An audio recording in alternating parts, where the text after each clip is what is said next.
Iran-Israël, qui a gagné, qui a perdu?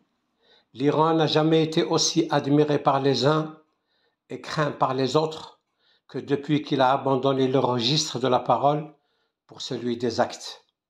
L'épisode de guerre à 1 contre 2, l'Iran contre Israël et les USA, restera dans les mémoires comme la première guerre qu'Israël livre à de non-arabes et la première où il subit des pertes mémorables, matérielles, mais surtout morales, psychologiques, médiatiques et politiques.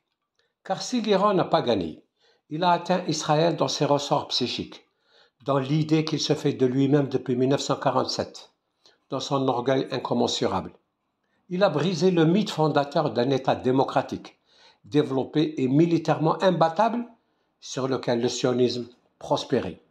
En quelques jours, en quelques nuits, le rêve s'est transformé en un cauchemar, évoquant Gaza en ruine ou Beyrouth sous les bombes. L'idéal qu'Israël a fait miroiter des décennies durant aux Juifs de la diaspora n'attirera plus de nouveaux arrivants exaltés, des vocations à la recherche du succès, des compétences confiantes en l'avenir ou des investisseurs appâtés par des retours sur investissement alléchants. Le doute plane désormais sur la fiabilité de ce pays, la viabilité de cet État et de son économie obérée par des dépenses militaires astronomiques. Il est pour le moment prématuré de distinguer la part de la réalité de celle du théâtre, dans la façon dont cet épisode de guerre a commencé et vient de se terminer sur un cessez-le-feu aussi inattendu que le raid qui a décapité le haut commandement iranien. Je parle d'épisode de guerre, car ce qui vient de se passer n'est qu'une séquence de la vraie guerre, celle qui a commencé le 7 octobre 2023, planifiée comme une suite de séquences touchant des vecteurs, Hamas, Hezbollah, Houthi, Syrie, avant d'atteindre le vaisseau mère et réaliser l'objectif suprême d'Israël, qui est d'installer son hégémonie sur le Moyen-Orient au nom d'un principe nouveau, la paix par la force. En attendant la réalisation d'une autre nouveauté, le changement de la face du monde, promis par un Netanyahou devenu prophète. Changer la face du monde signifie qu'Israël n'hésitera pas à mettre à feu et à sang la planète dans un immense holocauste si son hégémonisme et son expansionnisme sont contrariés.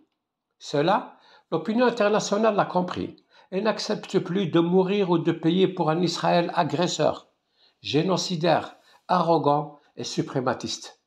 Le chantage à l'antisémitisme a perdu son influence sur les esprits partout dans le monde, sauf dans les pays où l'extrême droite a remplacé un antisémitisme séculaire par une islamophobie récente. Les Israéliens n'ont pas appris l'art de la guerre chez l'Allemand Clausewitz ou le Chinois Sun Tzu, mais chez les Juifs Mardoché et Esther, dont j'ai raconté l'histoire dans un précédent enregistrement.